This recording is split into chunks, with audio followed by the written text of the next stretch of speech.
नमस्कार, स्वागत है आपका। आप देख रहे हैं इंडिया डेली। आपके साथ मैं हूं शिवम दत्त मेहता। उत्तर प्रदेश के फतेहपुर में एक बार फिर बवाल की सुगबुगाहट है। मकबरे के आसपास सुरक्षा कड़ी कर दी गई है। सोशल मीडिया पर भड़काऊ पोस्ट और लोगों से उस जगह पर इकट्ठा होने का आह्वान करने के बाद उठाया गया है। दरअसल मकबरे को लेकर सोशल मीडिया पर विवादित पोस्ट किया गया। पोस्ट में लोगों से 16 अगस्त यानी आज के दिन मकबरे पर इकट्ठा होने की अपील की गई थी। वहीं इस वायरल पोस्ट के जवाब में हिंदू संगठनों ने 16 अगस्त को मकबरे में कीर्तन का आह्वान कर दिया। हालांकि सोशल मीडिया पर भड़काऊ पोस्ट करने के मामले में पुलिस ने कार्रवाई की है। त्वरित कार्रवाई करते हुए 2 लोगों को गिरफ्तार किया। पुलिस ने इस वायरल पोस्ट को तत्काल हटवाया भी। मकबरे के 1 किलोमीटर के दायरे को पूरी तरह से सील कर दिया गया। प्रशासन ने वहां एंट्री पर रोक लगा दी है। मकबरे के 500 मीटर के दायरे में 5 थानों की पुलिस को तैनात किया गया है। हालांकि अभी तक फतेहपुर मकबरे पर दोनों संगठनों से कोई वहां पर पहुंचा नहीं है। दरअसल 11 अगस्त को मकबरे को मंदिर बताते हुए हिंदू संगठन वहां पहुंचे और पूजा अर्चना की, वहां पर मांग की उन्होंने, और मांग करते करते पूजा अर्चना कर भी दी। मजार पर भीड़ ने तोड़फोड़ की, यह भी कहा जाता है। इस घटना से मुस्लिम समुदाय में आक्रोश फैल गया और करीब 1,500 लोग मौके पर पहुंच गए। इसके बाद दोनों पक्षों में पथराव हुआ, यह भी खबर है। इसके बाद से लगातार विवाद जो है वो गहराता हुआ, आगे बढ़ता हुआ जा रहा है। अब इसी पर प्रतिक्रियाएं क्या आ रही हैं, वो प्रतिक्रियाएं भी आपको हम सुनाते हैं। क्या कुछ कहा है बड़े बड़े नेताओं ने, ओवैसी ने, वो तमाम प्रतिक्रियाएं आपको सुनाते हैं। फिर चलेंगे अपने मेहमानों के पास। जो बीजेपी एक माहौल बनाकर इस तरह के ग्रुप्स को बीजेपी कहती है कि जाओ, पुलिस कुछ नहीं करेगी, तो पुलिस के सामने तमाशा हो रहा है।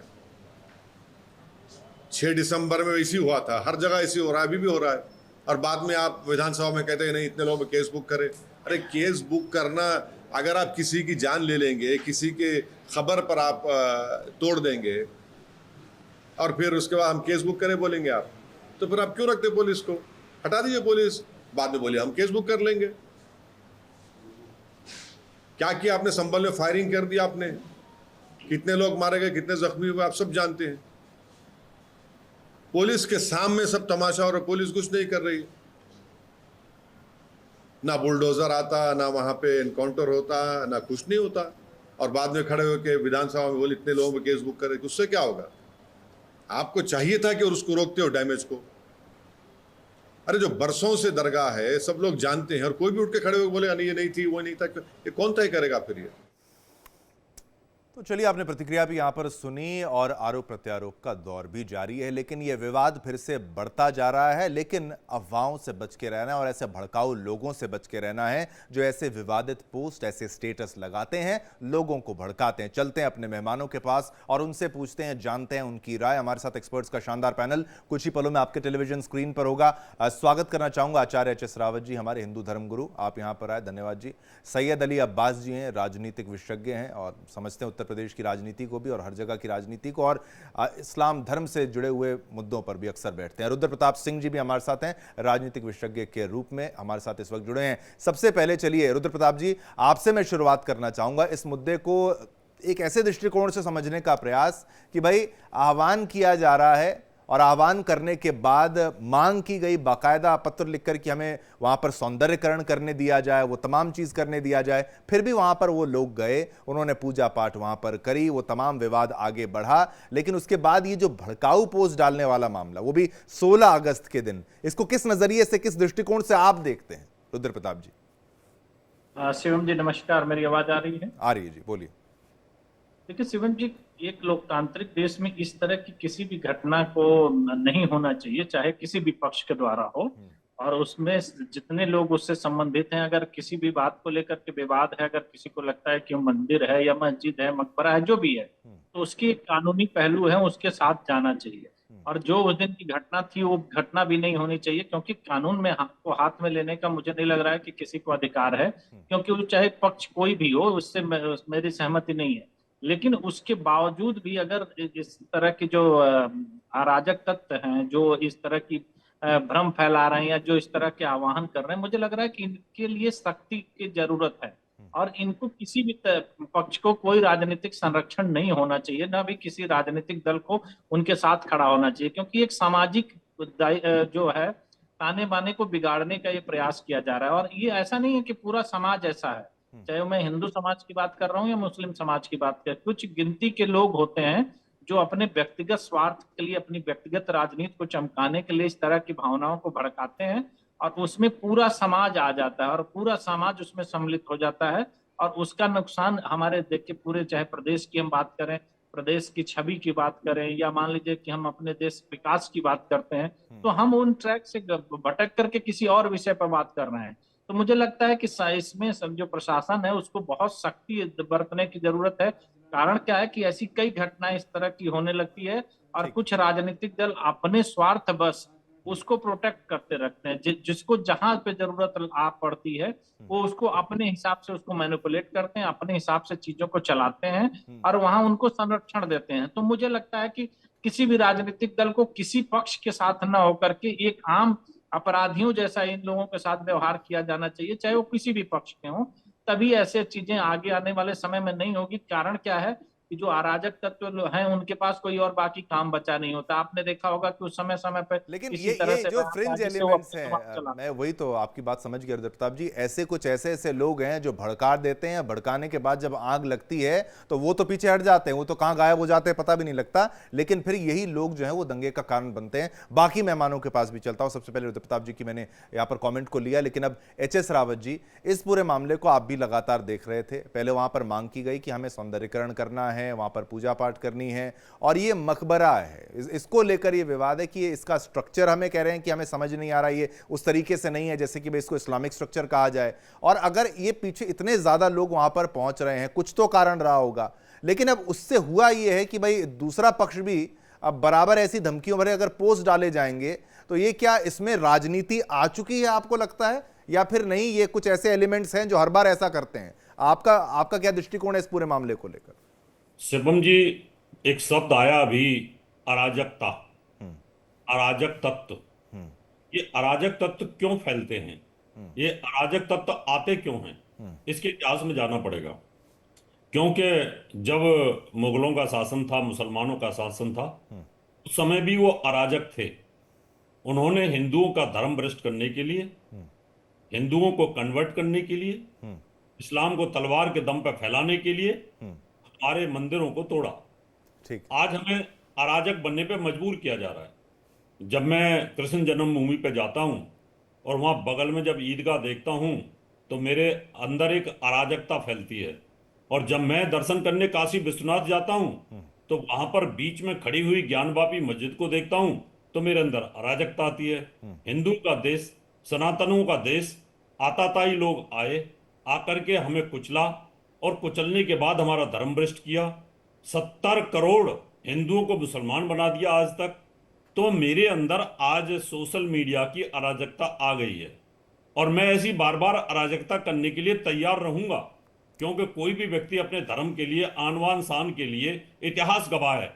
आज आचार्य जी, ठीक है, आप कह रहे हैं कि आपके अंदर एक आक्रोश आता है और आप उसको उस क्रांति के दृष्टिकोण से देखते हैं कि भाई मैं विद्रोह करूंगा तभी मेरी बात को सुना जाएगा। वो आक्रोश है, लेकिन क्या कानूनी प्रक्रिया?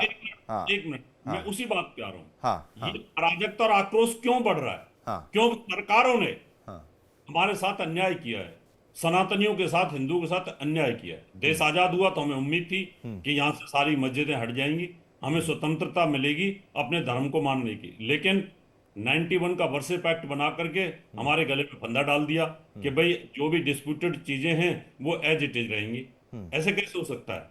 देश आजाद हुआ, हमें धर्म की आजादी होनी चाहिए ना। अगर हमें धर्म की आजादी नहीं है तो हम क्या करेंगे? यानी कि एक तो बंटवारा हुआ एक ड्रामे के रूप में, अगर उसको अगर मजहब के आधार पर ही अगर बंटवारा कहा जाए तो वो उसमें हुआ क्या है समझ नहीं आता। सैयद अली अब्बास जी भी हमारे साथ इस वक्त जुड़े हुए हैं, आपके दृष्टिकोण को भी समझने का प्रयास किया।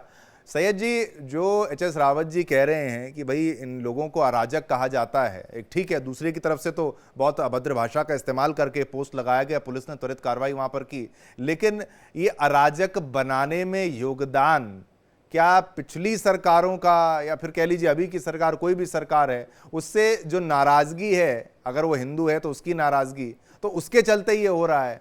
और फिर काफी ऐसे मामले हैं, ये मुस्लिम आक्रांता आए, उन्होंने काफी कुछ किया, इस बात से तो आप भी सहमत होंगे ये आक्रोश फिर इसको फिर ऐसे देखा जाता है कि भाई नहीं, ये नहीं होना चाहिए था, लेकिन आपका क्या कहना है सैयद जी? अभी रुद्र प्रताप भाई ने जो अपने विचार रखे वो बिल्कुल बैलेंसिंग थे और किसी को आपत्ति भी नहीं होनी चाहिए थी, लेकिन आचार्य जी इतने समझदार इंसान होके इतनी हल्की बात कर रहे हैं कि एक भी मस्जिद नहीं होनी चाहिए थी। तो क्या मुस्लिम कंट्रियों से जितने भी मुस्लिम कंट्री हैं वहां से ये मंदिरों को हटवा देंगे? या ये कोई समझदारी की बात है कि किसी कंट्री में अगर कोई मस्जिद है या मंदिर है तो वहां पे आप बुलडोजर पे चलवा देंगे? रावत जी इतने समझदार इंसान, मैं तो इतनी इज्जत करता हूं, लेकिन आज बड़ी हल्की बात कर गए रावत जी। इतने अच्छे इंसान हैं, मगर बहुत मुझे अच्छा नहीं लगा कि आज उन्होंने इस तरह की हल्की बात की। नहीं ठीक है, रावत जी आपको जवाब देना चाहें इस मामले में तो आप दे सकते हैं। हाँ। अब्बास साहब बहुत अच्छे प्रवक्ता हैं, राजनीतिक विश्लेषक भी हैं। जब धर्म के आधार पर बंटवारा हो गया, आज पाकिस्तान के अंदर आज हमारे गुरुद्वारे कहाँ हैं, आज हमारे मंदिर कहाँ हैं, आज देवियां कहाँ हैं, सबको तोड़ दिया, सबको तहस नहस कर दिया। क्यों कर दिया भाई? वहां पर भी तो हिंदू रह रहे थे, 20% हिंदू थे उस समय पर। आज उनके साथ इतना अत्याचार, इतना दुराचार, इंसानियत कहाँ गई? इस्लाम की इंसानियत कहाँ चली गई? तो ऐसी चीजें तकलीफ देती हैं, इसलिए अराजकता और आक्रोश आता है, और कोई वजह नहीं है। वो भी तो हमारा भाई है, अब्बास भाई भी तो हमारे भाई हैं। ये कौन से कोई बाहर से थोड़ी आए थे, अरब से थोड़ी आए थे, ये पहले हिंदू ही थे, हमारे भाई हैं, हमारा ही डीएनए। तो मैं वही तो कह रहा हूँ, 70 करोड़ हिंदुओं को कत्लेआम करके या तलवार के दम पर परिवर्तन करा दिया गया, और आज फिर भी हमें अपने ही देश के अंदर धर्म परिवर्तन कराने के बावजूद भी आज अपने देश के अंदर हमें अपनी आजादी नहीं है। इसका मतलब ये रहा कि हमें सरकार में कहीं ना कहीं हमारा बिल्कुल बिल्कुल बिल्कुल ये बात सैयद जी, एक बात से तो आप सहमत होंगे ना कि ठीक है, अब इन्होंने जो बात कही उन्होंने बात कही, इनका अपना नजरिया है, लेकिन आक्रांता आए और कईयों ने कुछ ऐसे कृत्य करे जो कि जिसका भुगतान आज भी लोग कर रहे हैं, यानी कि मंदिरों को तोड़ना, अब चाहे उसके पीछे राजनीतिक कारण रहा हो, किसी राजा को सबक सिखाना हो, किसी मुगल आक्रांताओं, किसी मुस्लिम आक्रांताओं को, उन्होंने जो किया, औरंगजेब कह लीजिए, बाबर कह लीजिए, अकबर, तमाम ऐसे जितने भी आक्रांता थे या फिर शासक थे, जिनको आप जो भी उपाधि देना चाहें, उनकी गलतियों का भुगतान आज के लोग कर रहे हैं, आज की कौम कर रही है कि भाई नहीं, ये नहीं होना चाहिए। भाई हिंदुओं के साथ गलत तो कहीं ना कहीं सैयद जी हुआ था ना, अब उसका अगर या कानूनी लड़ाई लड़ी जाए या फिर ऐसे ही विद्रोह किया जाए, बिना विद्रोह के तो आप देखते हैं कोई मामला बड़ा होता ही नहीं, तूल पकड़ता है, ना मीडिया दिखाए, ना कोर्ट में जाए। सैयद जी क्या कहेंगे आप? इतिहास को, सारा कुछ तो इतिहास से कनेक्टेड है। देखिए आचार्य जी, फिर भी आचार्य जी हमारे पाकिस्तान से हिंदुस्तान का कंपेयर कर रहा है, ये अच्छी बात नहीं है। पाकिस्तान एक, नहीं आपने कहा था ना बाकी दुनिया में मंदिर, तो उन्होंने वो बताया। पाकिस्तान को हम आतंकी देश मानते हैं और हिंदुस्तान जो सर्वधर्म समभाव का देश है, यहाँ गौतम बुद्ध का देश है, ये महात्मा गांधी का देश है, ये नानक का देश है।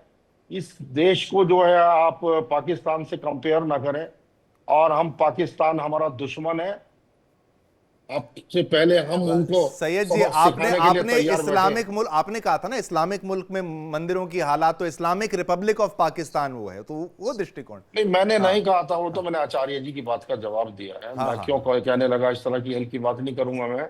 नहीं और रही बात, हमारे लिए मंदिर भी उतना ही पूजनीय है जितना मस्जिद है। ठीक है, ठीक है, ठीक है, लेकिन जहां पर ऐसा हुआ है वहां पर अगर विद्रोह है तो क्या उसको सुना जाना चाहिए कि नहीं सैयद जी? ये तो देखिए, जो भी विद्रोह फैला रहे हैं ये बेचारे अनपढ़ लोग हैं, बेरोजगार हैं, उन्हें रोजगार की जरूरत है। अनपढ़ और अशिक्षित लोगों को बहका के ये कुछ लोग होते हैं जो अपना निजी स्वार्थ सिद्धि करते हैं। इसमें ना हम और रावत जी, हम बिला वजह इसमें जो है अपने उसको, या रुद्र प्रताप जी कुछ बोले, ये सबसे लुका छुपा नहीं है कि कुछ लोग ऐसे हैं जो स्वार्थ सिद्धि में लगे हुए हैं, और ये दोनों तरफ से हैं, मुस्लिम भी है कुछ और दूसरे पक्ष के लोग भी एक हैं। ये बड़ा प्रश्न है एच.एस. रावत जी, फिर कितने कितने ऐसे मामले होंगे, कितने ऐसे मस्जिद होंगे और कितने आक्रांता। इस केस में भी जिस तरीके से बताया जा रहा है कि भाई एक पक्ष तो इसको मकबरा कहता है, दूसरा कहता नहीं ये मंदिर था, और मंदिर को फिर तोड़ के उसमें जो बदलाव करके कई जगह तो मॉडिफिकेशन की तस्वीरें बड़ी साफ साफ नजर आती। ज्ञानवापी बहुत बड़ा एग्जाम्पल वहां पर है। अब इसमें क्या कुछ लोग नेता बनने के लिए, कोई हिंदुत्व के मुख्य चेहरे के रूप में आगे आने के लिए कर रहे हैं, ये राजनीतिक जो यहाँ पर दृष्टिकोण जोड़ा जा रहा है उसको समझने के लिए? क्या हर मंदिर को ऐसे ही देखा जाएगा, हर मस्जिद को ऐसे ही देखा जाएगा? इस पे क्या जवाब होना चाहिए आपका जी, रावत जी पहले? सबसे बड़ी बात यह है कि जो 91 का वर्षे पैक्ट बनाया है, अगर वो हट जाता है तो आज हमें एक अधिकार मिलता है कि भैया ये मकबरा है या मंदिर था, ये फैसला कोर्ट करेगी। ठीक। ये आर्कियोलॉजिकल डिपार्टमेंट जो होता है वो एएसआई इस बात को तय करेगी कि ये क्या है इसमें, क्योंकि कहीं पर भी हमें तो अधिकार ही नहीं रहा ना, हम तो कोर्ट में जा ही नहीं सकते, हमारे तो हाथ काट दिए गए। अब जब तुम एक वर्ग के हाथ ही काट दोगे अपनी वोटों की राजनीति के लिए, तो न्याय की उम्मीद कहां करोगे आप? तो ही मैंने कहा कि आक्रोश पैदा होता है, तो ही क्रांति पैदा होती है। क्रांति कब पैदा होती है? जब आप किसी का शोषण करोगे। तो यहाँ सनातन धर्म के साथ शोषण हो रहा है।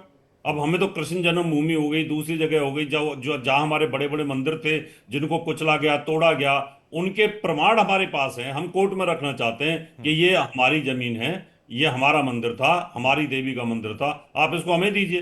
क्या करेगा? आज स्वतंत्र भारत है, संविधान से देश चलता है। हम तो नहीं चाहते कोई भी अराजकता हम फैलाएं। हम तो नहीं चाहते कि हम किसी चीज की, जब कोर्ट फैसला करने के लिए तैयार है और हमें ये अधिकार मिलता है, तो हमारे अधिकार को क्यों काट दिया गया? तो सरकारों को सोचना चाहिए ना कि आप किसी के अधिकार को तो नहीं काट सकते ना। आज से मान लो 500 वर्ष पहले मेरी जमीन कब्जा कर ली औरंगजेब ने, तो क्या मैं उसको आज मांग नहीं सकता मेरी जमीन को कि मेरी जमीन जबरदस्ती ले ली गई थी, आप मुझे दिया जाए? लेकिन अगर कानूनी बना दिया कि नहीं आप नहीं मांग सकते, तो ये गलत है।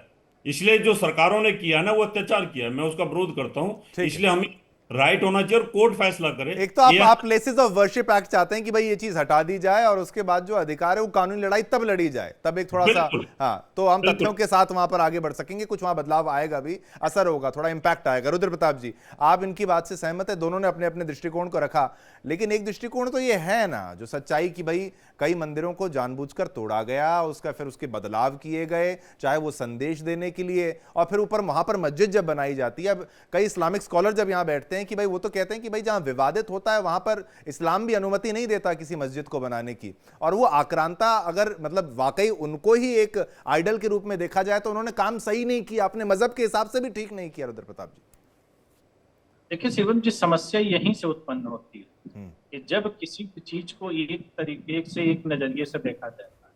मैं रावत जी की बात से सहमत हूं कि जब आप उन धार्मिक स्थानों पर जाते हैं जो हिंदू मान्यताओं के लिए बहुत पवित्र माने जाते हैं, और अगर आप उसी से सटी हुई एक मस्जिद देखते हैं तो आपके मन में ये आक्रोश, ये दुख पैदा होता है कि ऐसा नहीं होना चाहिए। जैसे अगर आप इस मंदिर आंदोलन की बात करते हैं कि बहुत समय पहले से चर्चाएं चली कि जो 2-3 प्रमुख स्थान हैं हिंदू धर्म के, उसके बगल में जो मस्जिद है उनको हटा लिया जाए, बाकी चीजों पर बैठ के जो भी बात होगी वो सहमति बन जानी चाहिए। इस देश की राजनीति की जो सबसे बड़ी विडंबना है कि वो इन समस्याओं का समाधान नहीं करना चाहती। अगर मैं ज्ञानवापी की बात कर रहा हूँ कि ज्ञानवापी का मामला है तो देश की न्यायालयों को इस पे सुनवाई करके जल्दी से जल्द खत्म करना चाहिए। इस मामले को लंबा क्यों खींचना है? या मान लीजिए कृष्ण जन्मभूमि, नहीं, आपको नहीं लगता टाला जा रहा है थोड़ा सा, इसको थोड़ा डिले किया जा रहा है, करते करते करते सालों साल निकल जाते हैं? टाला और डिले तो शिवम जी है ही नहीं, पूर्ण रूप से राजनीतिक स्वार्थ के लिए इसका इस्तेमाल हो रहा है। अच्छा। और कोई नहीं, दोनों पक्ष विपक्ष आप दोनों पर आरोप लगा रहे हैं। केवल राजनीतिक लोगों को दिक्कत है। कारण क्या है कि अगर एक बात बताइए कि पूरे देश का हिंदू न तो ज्ञानवापी में जाकर के मस्जिद पढ़ रहा है और न जाकर के मथुरा में पढ़ रहा है, लेकिन पूरे देश का हिंदू समाज जो है वो इन 2 जगहों पे जाता है। तो सवाल ये है कि अगर इसका समाधान होने में हम एक स्पेशल बेंच, नहीं तो कौन करेगा रुद्र प्रताप जी? ये इसका सही समाधान कौन करेगा? राम मंदिर वाले मसले पे, हाँ, राम मंदिर वाले मसले पे जिस तरीके से हुआ, एक नियमित समय के अंदर 2-3 साल के अंदर इतने जितने भी मामले हैं उसकी सुनवाई कर ले और एक साथ इस बात का तय कर दे कि कौन सी जगह किस चीज के लिए निर्धारित है। न हिंदू समाज को कोई दुख होने वाला है, न मुस्लिम समाज को दुख होने वाला। लेकिन इस मुद्दे को अगर हम 1947 में आजाद हुए और हम इसको जानबूझकर किसी मुद्दे को उकसा रहे हैं, तो ये सही बात है कि समय परिस्थिति के अनुसार जो लोग जिस स्थिति में रहेंगे उस चीज का विरोध उस तरह से करेंगे।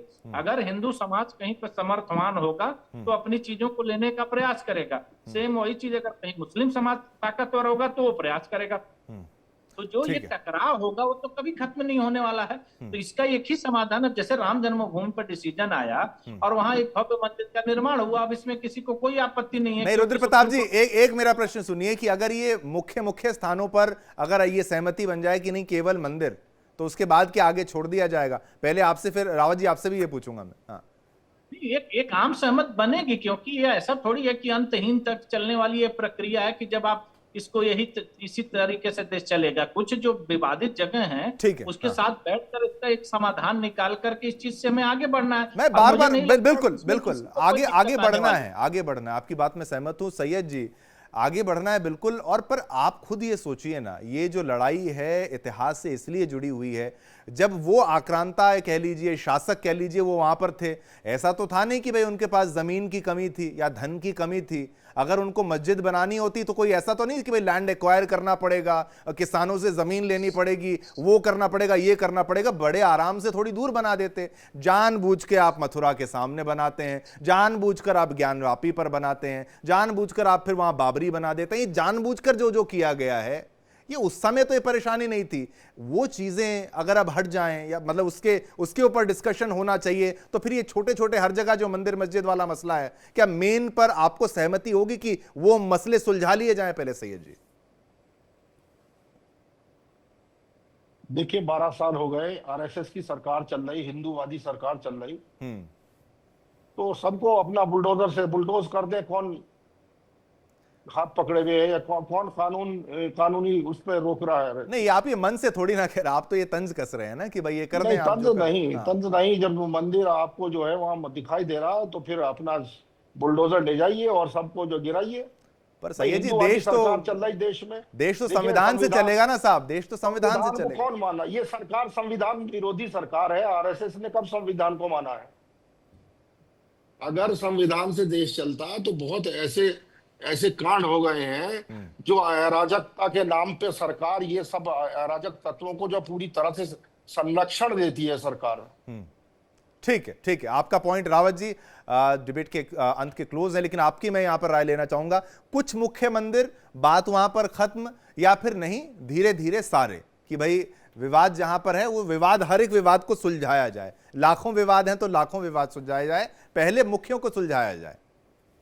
देखिए शिवम जी, ये बहुत पहले जब राजीव गांधी प्रधानमंत्री थे, उन्होंने ताला खुलवाया था, उस समय पर ये बातें चली थी। और हिंदू और मुसलमान के जब बड़े बड़े धर्मगुरु थे सब बैठे थे, और माननीय अशोक सिंघल जी भी उसमें थे और आरएसएस के लोग भी उसमें थे। अशोक सिंघल जी उस समय विश्व हिंदू परिषद के इस पूरी उसको लीड कर रहे थे आंदोलन को। उन्होंने ये कहा था हमें सिर्फ 3 मंदिर दे दो आप, अयोध्या, मथुरा, काशी, बाकी सब भूल जाओ, हम कोई विवाद नहीं करेंगे।